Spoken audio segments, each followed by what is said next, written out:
Testament de Siméon, version française de la traduction de Robert-Henri Charles. Copie des paroles de Siméon. Les choses qu'il dit à ses fils avant de mourir, dans la 120e année de sa vie, date à laquelle Joseph, son frère, mourut. Car lorsque Siméon était malade, ses fils vinrent le visiter, et il se fortifia, s'assit, les embrassa et dit: Mes enfants, écoutez Siméon votre père, et je vous dirai ce que j'ai dans mon cœur. Je suis né de Jacob en tant que deuxième fils de mon père, et ma mère Léa m'appela Siméon, parce que Élohim avait entendu sa prière. De plus, je suis devenu extrêmement fort.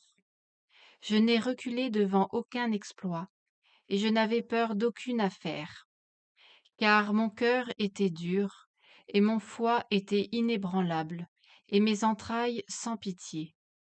Parce qu'en effet, une grande valeur a été donnée par le Très-Haut aux hommes, dans l'âme et dans le corps. Dans ma jeunesse, j'ai été jaloux de Joseph en bien des choses, parce que mon père l'aimait par-dessus tout.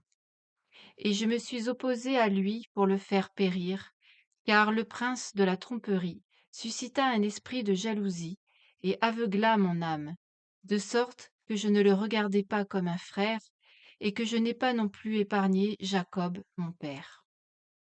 Mais son Élohim, et l'Élohim de ses pères, envoya son ange et le délivra de mes mains. Car lorsque j'allai à Shechem apporter de l'huile pour les troupeaux, et Ruben à Dothan où était notre nécessaire et nos provisions, Yaouda, mon frère, le vendit aux Ismaélites. Et quand Ruben entendit ces choses, il fut affligé, car il voulait le rendre à son père. Mais en entendant cela, je fus extrêmement irrité contre Yaouda, parce qu'il le laissa partir en vie, et pendant 5 mois, je restai en colère contre lui. Mais Yahuwah m'a restreint, et a suspendu le pouvoir de mes mains, car ma main droite était à moitié desséchée pendant 7 jours. Et j'ai su, mes enfants, que cela m'était arrivé à cause de Joseph. Et je me suis repenti, et j'ai pleuré. Et j'ai supplié Yahuwah, mon Élohim, que ma main soit restaurée, et que je puisse me tenir à l'écart de toute souillure, de toute envie et de toute folie. Car je savais que j'avais médité une mauvaise chose devant Yahuwah et Jacob mon père, pour le compte de Joseph mon frère, car je l'enviais. Et maintenant, mes enfants, écoutez-moi, et méfiez-vous de l'esprit de tromperie et d'envie. Car l'envie règne sur l'esprit tout entier de l'homme, et elle ne lui permet ni de manger, ni de boire, ni de faire aucune bonne chose. Mais elle lui suggère toujours de détruire celui qu'il envie. Et tant que celui qui est envié fleurit, celui qui est envieux se fane. Pendant 2 ans donc, j'ai affligé mon âme par le jeûne, dans la crainte de Yahuwah, et j'ai appris que la délivrance de l'envie vient par la crainte d'Élohim. Car si un homme se réfugie vers Yahuwah, l'esprit malveillant s'éloigne de lui, et son esprit s'éclaire. Et désormais, il sympathise avec celui qui l'enviait, et pardonne à ceux qui lui étaient hostiles, et ainsi cesse son envie.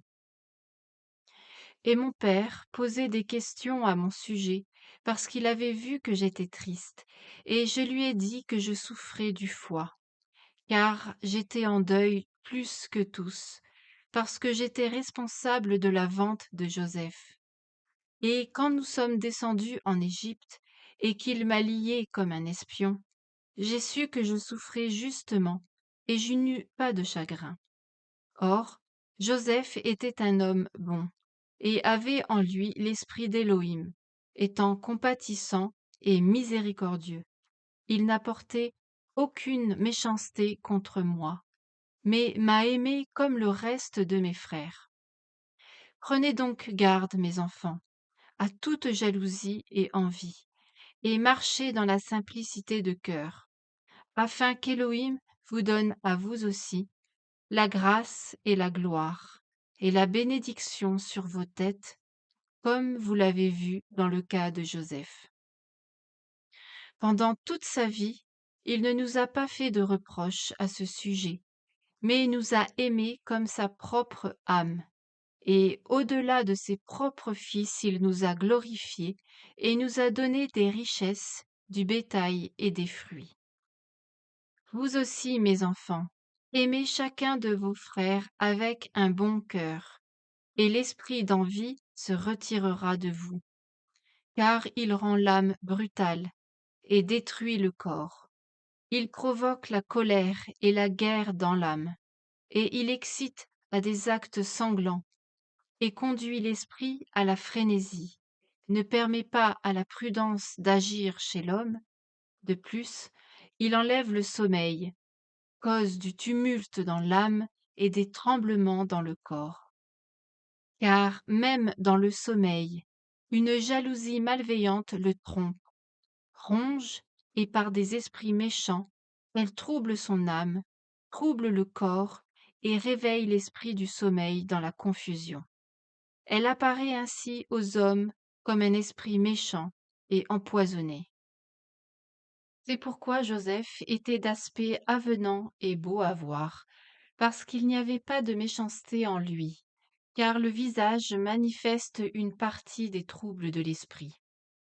Et maintenant, mes enfants, rendez vos cœurs bons devant Yahuwah, et vos voies droites devant les hommes, et vous trouverez grâce devant Yahuwah et devant les hommes. Prenez donc garde à la fornication, car la fornication est mère de tous les maux, séparant d'Élohim et rapprochant de Béliar. Car j'ai vu qu'il était inscrit dans les écrits d'Enoch que vos fils se corrompront dans la fornication, et feront du mal aux fils de Lévi avec l'épée.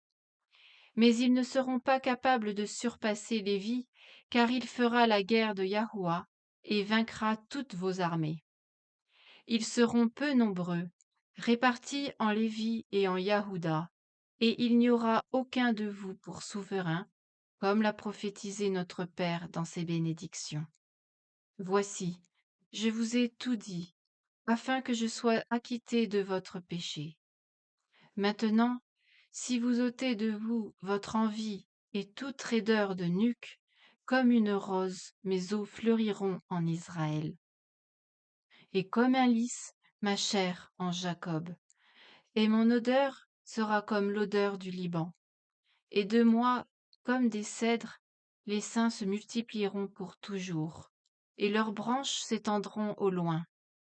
Alors périra la semence de Canaan, et il n'y aura pas de reste pour Amalek, et tous les Cappadociens périront, et tous les Hittites seront entièrement détruits.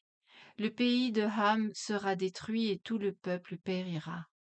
Toute la terre se reposera de la détresse, et le monde entier sous les cieux de la guerre. Le puissant de Israël glorifiera Hachem, car Yahuwah Elohim apparaîtra sur la terre et sauvera lui-même les hommes. Tous les esprits trompeurs seront donnés pour être foulés aux pieds, et les hommes domineront sur les esprits méchants. Alors je me lèverai dans la joie, et je bénirai le Très-Haut à cause de ses œuvres merveilleuses, parce que Elohim a pris un corps et a mangé avec des hommes et a sauvé des hommes.